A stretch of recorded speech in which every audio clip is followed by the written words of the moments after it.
बारे में कि क्वांटम कंप्यूटर्स क्या होते हैं, ये कैसे काम करते हैं, और सबसे अहम सवाल ये कि क्या सुपर कंप्यूटर से भी बहुत ज्यादा तेज होते हैं क्वांटम कंप्यूटर्स। क्या क्वांटम कंप्यूटर से एलियन का पता लगाया जा सकता है या नहीं, तो जानेंगे हम इसी वीडियो में। फ्रेंड्स, आप घबराएं नहीं, क्योंकि मैं आपको एकदम आसान से भी आसान भाषा में समझाने की कोशिश करूंगा, लेकिन आपको ये वीडियो पूरा देखना होगा, तभी आपको समझ आएगा।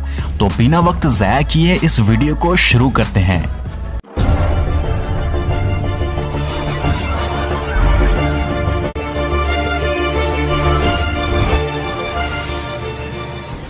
दोस्तों, गूगल ने ये दावा किया है कि 10,000 साल के काम को 200 सेकंड में करेगा उनका ये नया प्रोसेसर।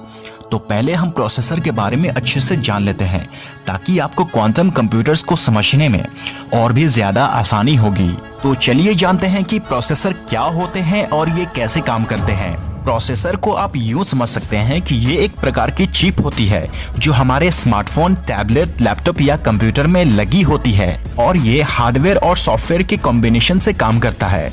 मतलब ये कि हार्डवेयर और सॉफ्टवेयर के बीच होने वाली सारी गतिविधियों को समझता है। जैसे मान लीजिए हमने कीबोर्ड से कोई इंस्ट्रक्शन दी और उसके बाद जो प्रोसेस होता है वो प्रोसेसर की मदद से ही प्रोसेस हो पाता है, इसलिए प्रोसेसर कंप्यूटर का दिमाग माना जाता है। आप यूं कह सकते हैं कि स्मार्टफोन का भी, क्योंकि स्मार्टफोन और कंप्यूटर दोनों में प्रोसेसर लगे होते हैं। अगर हम इन दोनों में से प्रोसेसर को निकाल देते हैं तो ये दोनों डिवाइस कोई काम का नहीं रहेगा। जैसे इंसान के पास दिमाग होता है और इस दिमाग को किसी भी तरीके से निकाल दिया जाए तो इंसान कोई काम का नहीं रहेगा। ना ही वो कुछ सोच सकता है और ना ही वो कुछ कर सकता है। ठीक उसी तरह प्रोसेसर के साथ भी यही चीज लागू होती है। अगर कंप्यूटर से प्रोसेसर को निकाल दिया जाए तो कंप्यूटर कोई काम का नहीं रहेगा। दोस्तों, एक होता है सीसी और दूसरा होता है क्यूसी। सीसी यानी क्लासिक कंप्यूटर, वो कंप्यूटर जो स्कूल, कॉलेज, यूनिवर्सिटी या फिर हम नॉर्मली घर पे इस्तेमाल करते हैं। क्यूसी यानी क्वांटम कंप्यूटर। ये क्वांटम कंप्यूटर क्लासिक कंप्यूटर से क्या डिफरेंट है, इसमें क्या खास बात है, वो आज हम डिस्कस करने वाले हैं। तो पहले हम क्लासिक कंप्यूटर के बारे में समझ लेते हैं कि ये कैसे काम करता है। क्लासिक कंप्यूटर में जो डेटा होता है वो 0 या 1 के फॉर्मेट में होता है। 0 होगा या फिर 1 होगा। आपको ये बात जानकर हैरानी होगी कि कंप्यूटर अंग्रेजी भाषा को नहीं समझता है। अंग्रेजी भाषा में जितने भी अक्षर होते हैं, ए से लेकर जेड तक, इन अक्षरों को कंप्यूटर नहीं समझता है। वो सिर्फ बाइनरी नंबर को समझता है, इसलिए इसे बाइनरी कंप्यूटर भी कहा जाता है। बाइनरी नंबर 0 और 1 के फॉर्मेट में होता है, इसे हम बिट्स कहते हैं।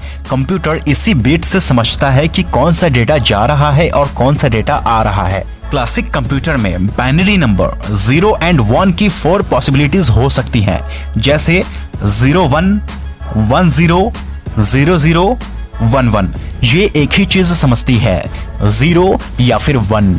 इसी से प्रोसेसिंग होती है। मैं आपको और आसान भाषा में समझाने की कोशिश करता हूँ। कंप्यूटर में बिट्स इंफॉर्मेशन की सबसे बेसिक यूनिट होती है। जैसे मान लीजिए एक स्विच है, स्विच या तो ऑन होगा या फिर ऑफ होगा।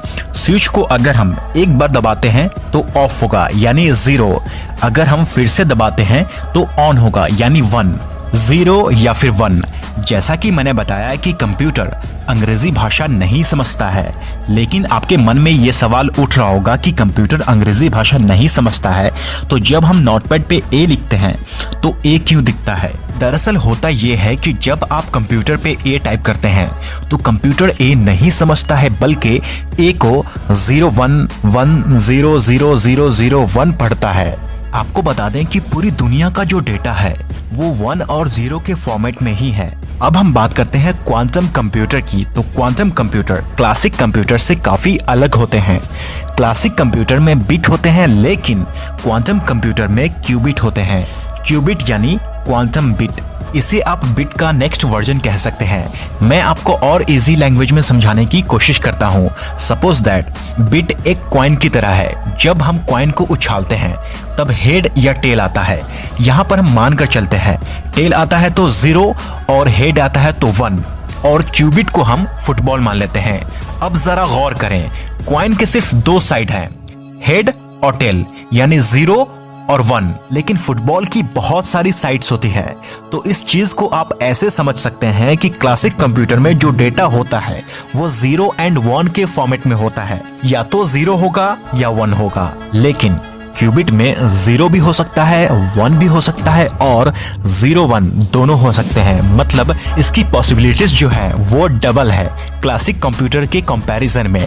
क्वांटम कंप्यूटर्स एक साथ बहुत सारे काम कर सकते हैं आपके नॉर्मल कंप्यूटर और गूगल के क्वांटम कंप्यूटर के कंपैरिजन में कई लाख गुना ज्यादा तेज है। आपको बता दें कि इंटेल और IBM जैसी कुछ कंपनीज हैं जो क्वांटम कंप्यूटर बनाने में लगी हुई हैं। अगर हम क्वांटम सुपरमेसी की बात करें तो 23 अक्टूबर 2019 को गूगल ने क्वांटम कंप्यूटिंग चिप डेवलप की है। उन्होंने इस चिप को क्वांटम सुपरमेसी नाम दिया है। गूगल ने कहा है कि सुपर कंप्यूटर जिस काम को करने में 10,000 साल लेता है, उसी काम को करने में ये चिप 200 सेकेंड में कर दिया है, यानी 3 मिनट 20 सेकेंड में। गूगल ने एक प्रयोग के जरिए दिखाया है कि किसी भी कॉम्प्लेक्स प्रॉब्लम को क्वांटम कंप्यूटर कितनी तेजी से सॉल्व कर सकते हैं। इस प्रयोग के लिए एक प्रोसेसर का इस्तेमाल किया गया है जिसका नाम है साइकामोर, जो कि 54 क्यूबिट का है। गूगल ने कहा है कि ये माइलस्टोन अचीव करने के लिए कंपनी कड़ी मेहनत की है और लगभग 2 दशक के बाद ये सफलता मिली है। शायद आपको पता नहीं होगा कि साइंटिस्ट इस पर 1980 से काम कर रहे थे। दोस्तों, क्या आपने कभी सोचा है कि ऐसी भी लैंग्वेज हो सकती है? आपको बता दें कि ये इंडस वैली सिविलाइजेशन की स्क्रिप्ट है। ये क्वांटम कंप्यूटर की मदद से ही इसे डिकोड किया जा सकता है क्योंकि ये इनक्रिप्टेड होते हैं, लॉक्ड होते हैं। दुनिया में बहुत सारे लैंग्वेजेस होते हैं, उसे समझना लगभग नामुमकिन है। क्वांटम कंप्यूटर और आर्टिफिशियल इंटेलिजेंस की मदद से ही उसे समझा जा सकता है। आपको बता दें कि क्वांटम कंप्यूटर की मदद से एलियन का पता लगाया